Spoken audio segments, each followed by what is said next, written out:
বিশেষ অতিথি, সভাপতি, সম্মানিত পরিচালক, বিভিন্ন স্তরের দায়িত্বশীল এবং আমার সামনে উপবিষ্ট প্রাণপ্রিয় তামিল জনতার সকলকে জানাই সালাম, আসসালামু আলাইকুম ওয়া রাহমাতুল্লাহি ওয়া বারাকাতুহু। সংগ্রামী ভাইয়েরা আমার, আল্লাহ তাআলা কখনো কোনো জমিন থেকে কোনো স্বৈরার শাসক উৎখাত করলে সেই জমিনে পুনরায় আবার স্বৈরার শাসক প্রতিষ্ঠিত করেন না। সংগ্রামী ভাইয়েরা আমার, বাংলার জনগণ বুঝে গেছে, বাংলার সাধারণ খেটে খাওয়া মানুষ জেনে গেছে, এক স্বৈরার শাসককে দাঁড়িয়ে পুনরায় আবার কোনো স্বৈরার শাসককে বাংলার জনগণ আর বাংলাদেশে দাঁড়িয়ে। সম্মানিত ভাইরা, ইতিমধ্যে আপনারা দেখেছেন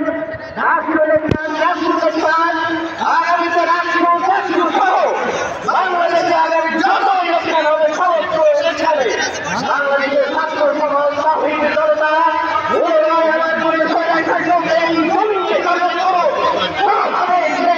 বাংলার জনগণ সেটা মেনে নেবে না।